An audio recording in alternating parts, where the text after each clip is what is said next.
social elites, Aki Gbogbori, Aki Chief Mrs. Remi Olowu, Chief Mrs. Fadeyi, Mrs. Ibidun Oshodi, we greet you specially. Mr. Bode Ayeni, we greet you specially. Mr. Ayodele Ayeni, Chief Iyola Fani,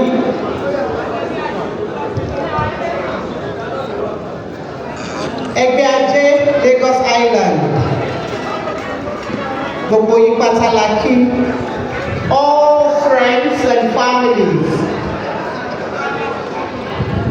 Mr. and Mrs. Daisy, gbogbo yín la kí pátápátá, gbogbo àwọn ẹbí wa láti ìlú Ìlọrin, gbogbo yín pátá la kí, Chief and Deaconess Yomi Bola Ogundipe Akinyi, Chief and Mrs. Mesioye.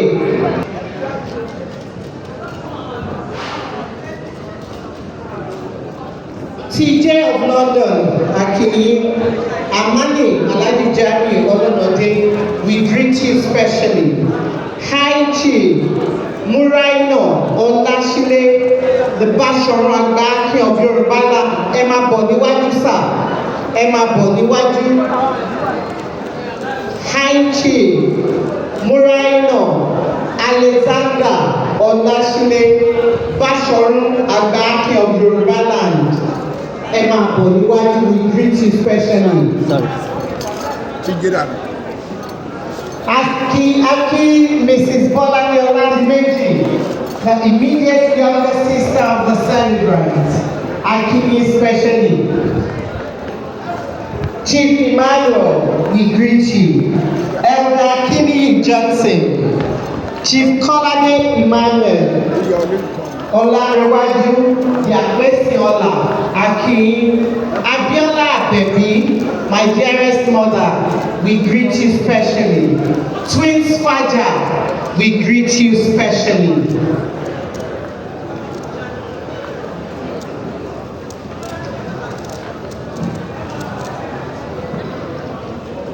My darling sister, Yeye Iyabo Abati, I greet you specially. Thank you so very much.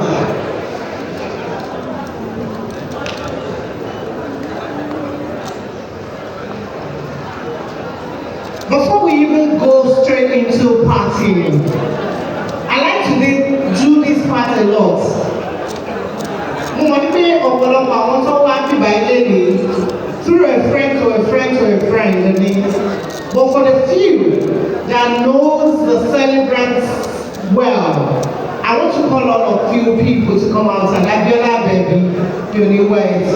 I love you mama. Alaja Fatima, thank you ma. Iyaloja Oshodi, I greet you specially.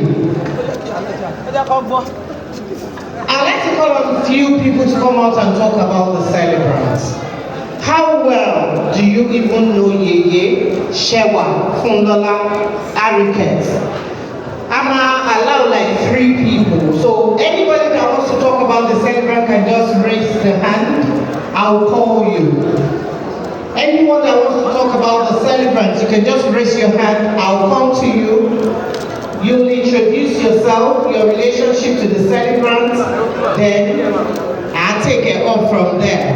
Apart from immediate families. Talent first celebrants. Let's start from this side. Who knows the celebrant so well? Please raise your hand. I'll pick you. Is anybody raising their hand here? Anybody raising? Okay, let's move to this side.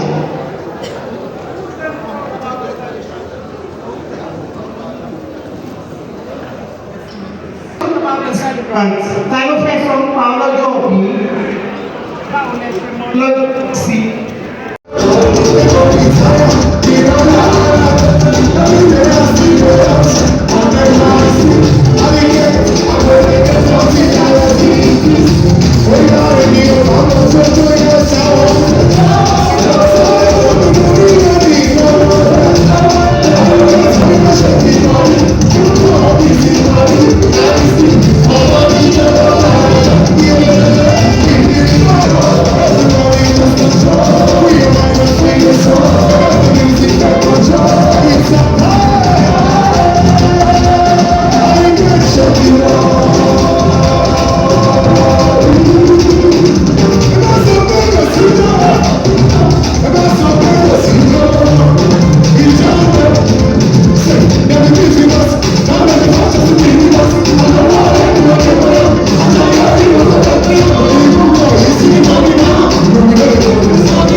tẹ̀síwájú o.